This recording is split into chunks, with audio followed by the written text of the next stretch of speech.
If you do that in your 20s, you are way ahead of everybody else. I want to have all this space to be able to travel and hang out with my family and do whatever I want on the weekends and be able to do whatever I want during the week. I would not be in the state that I'm in right now. So in this video, I want to touch on the three main areas that I struggle with myself. I'm 29 and I turned 30 in 3 months.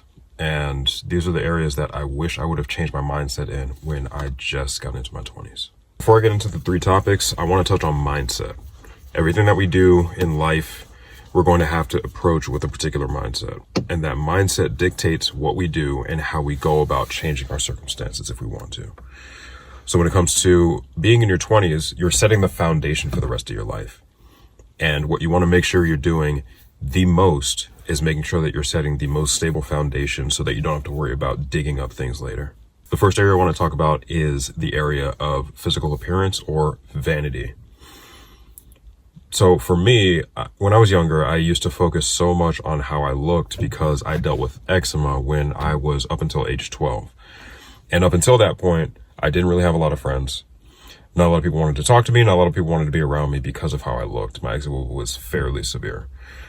And so when I got to a place where I started introducing corticosteroids to my skin and my skin started to heal, I became so much more aware, so much more dependent on my physical appearance being the thing that I would push forward. I was a handsome guy, right? And I had just fell into, okay, I just went through puberty. I just got clear skin. Now I look normal. My voice just dropped. I feel great. I feel wonderful. And so I started leaning into that so much more, to the point where I sacrificed some relationships, to the point where I sacrificed my integrity as well as my health in some ways. I didn't realize that those same drugs that I used to heal my skin back then would now cause me to go through TSW, which is what I'm walking through right now. That changed my physical appearance so much. If I had focused more on my overall health and my overall physical performance rather than my physical appearance, I would not be in the state that I'm in right now. The same goes for working out and being in the gym. If I was to focus more on my health and performance, I would be a much more, I guess you could say, prolific person when it comes to working out. I was so enamored by having a nice physique that I didn't really focus on improving my strength, improving my speed, improving the things that really mattered most, the things that would drive the needle forward if I was to become somebody that wanted to be more athletic. So not only my physical appearance, my physical health, but I could also focus on the area of the clothes that I wore. So this kind of goes into number two that I'll touch on later, but the clothes that I wore, I wanted to have so many different types of clothes that I sacrificed the quality of it. I focused on having quantity and I bought different shoes. I bought a whole bunch of different stuff that I didn't necessarily need. I wanted to appear as somebody differently than who I actually was. And that changed my outward expression. That changed how I carried myself. And that actually set me back because now I had to, when I reached my 20s, I had to uncover who I actually was because I had been layering different stuff on top of who I was inside. If I hadn't done that initially, I could definitely say I would be in a different place now. So what you need to focus on in your 20s, I would 100% say, regardless of what your mindset is, if you focus on performance, longevity, and then just being as healthy as possible, even with the approach of, okay, I want to feel attracted to women, just having that approach will make you the most attractive version of you that you could be. 100% of the way. I have no doubt in my mind that's what women actually want, is somebody who is more confident in who they are, who takes care of themselves, and is also more abundant in what they're doing because they care about what it is that they're putting out, rather than caring so much about physical appearance instead. So the second topic I want to talk about is the topic of money, finances. It doesn't get talked about a lot, especially in the US, but finances are something that you need to learn now. If you are just getting in your 20s, if you're in the middle of your 20s, like 25, 26, you need to start focusing on how do I become more financially savvy. That is just what it is. Your parents may not have taught you, your school teachers didn't teach you, your friend down the street doesn't know as much as you should. And so taking that into account, you have to read, you have to get better at understanding how to steward over my finances correctly. How do I build a savings? How do I make a budget? How do I stick to a budget? How do I invest? How do I save up stuff for retirement? How do I, set goals that I want to reach in a few years? And how do I backwards plan based on that? I can definitely say quality over quantity is the way to go in almost every area. And that's what I was talking about when it came to clothing that I used to buy. I was focusing so much on the quantity of clothing that I bought that I wasted much more money than if I was just to buy, like, let's give an example. So I shopped at, right, H&M. Everybody shops at H&M. Okay.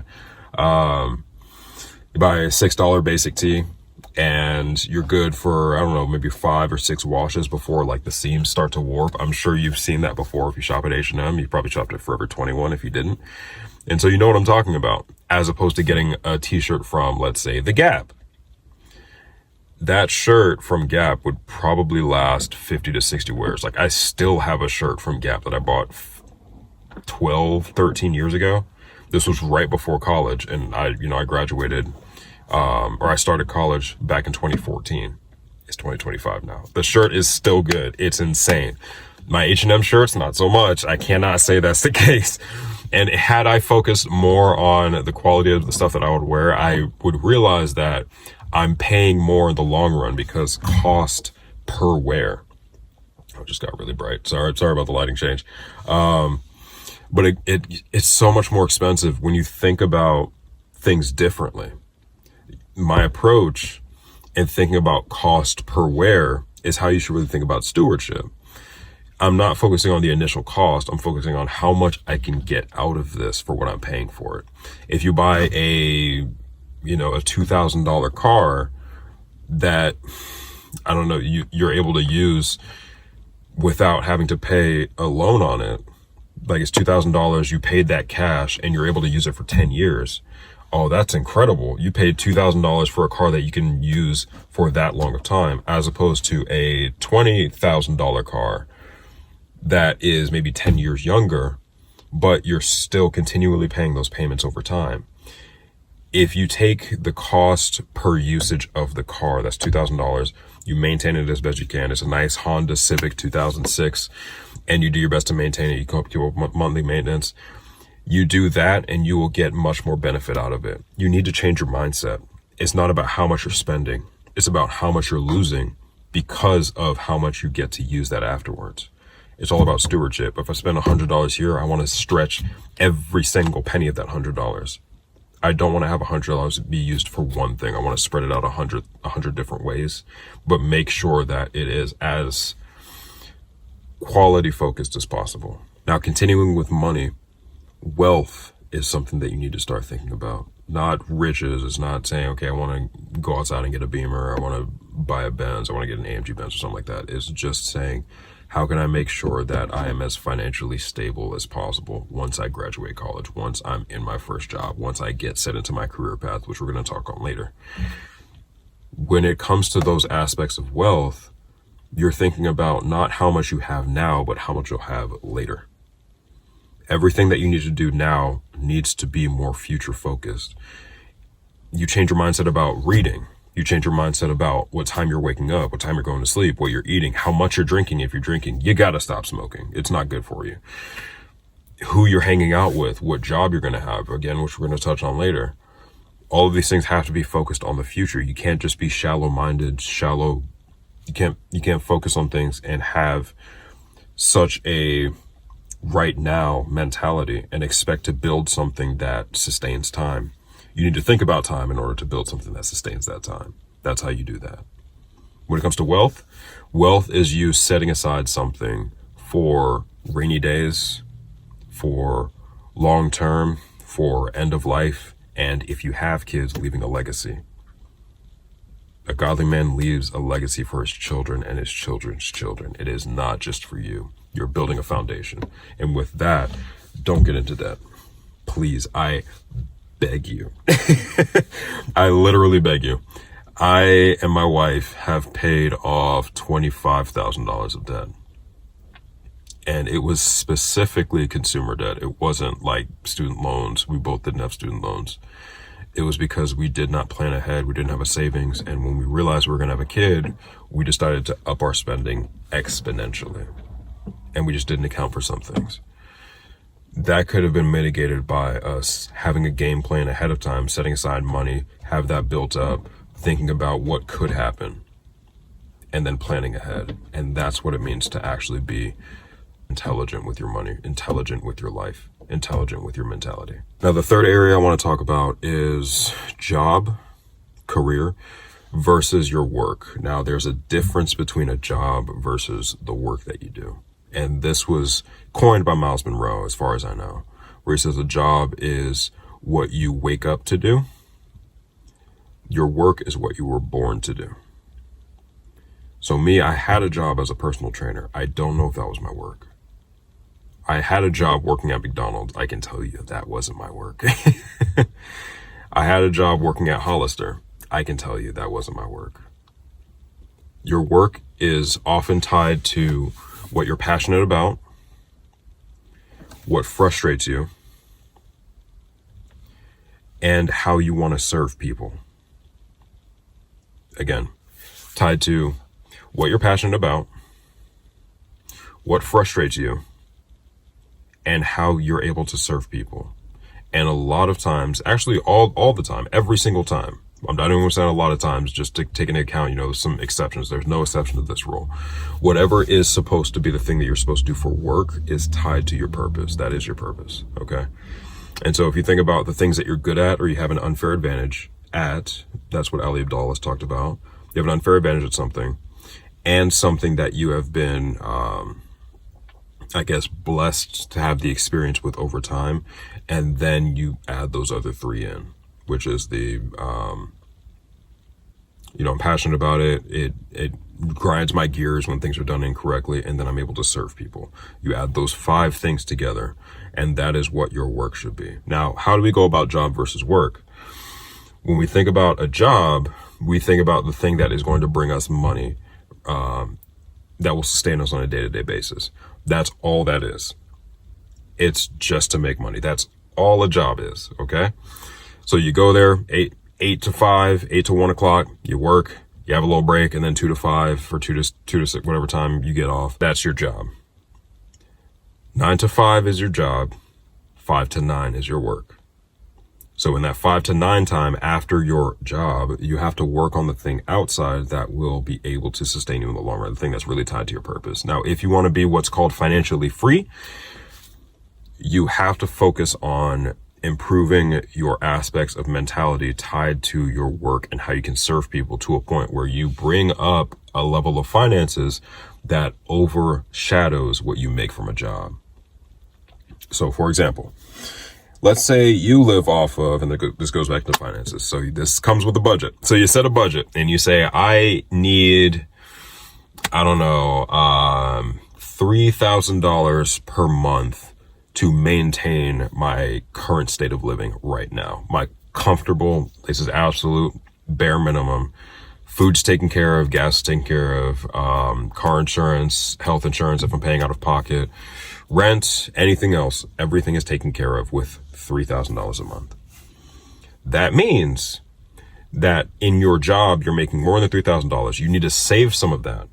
You gotta save some of that, okay? That goes back into number 2. While you're working your job, you have your work on the side that you're building. Whatever it is, whether that's baking cookies and then teaching a class how to bake cookies, cleaning houses, teaching a consulting firm course, becoming a tutor, cleaning cars, detailing cars, something like that. Whatever that means for you, you are doing that from 5 to 9. Build that skill. Improve your mindset as a business person. Everybody should study business to some extent. I understand the importance of having a business mindset, and you should too. So continue to build up that work aspect, that purpose aspect over time. Become more developed in that so that when the time comes where you start making money from it, you have a goal. You have a goal set. If I'm able to make $3,000 from this work over time, I can quit my day job.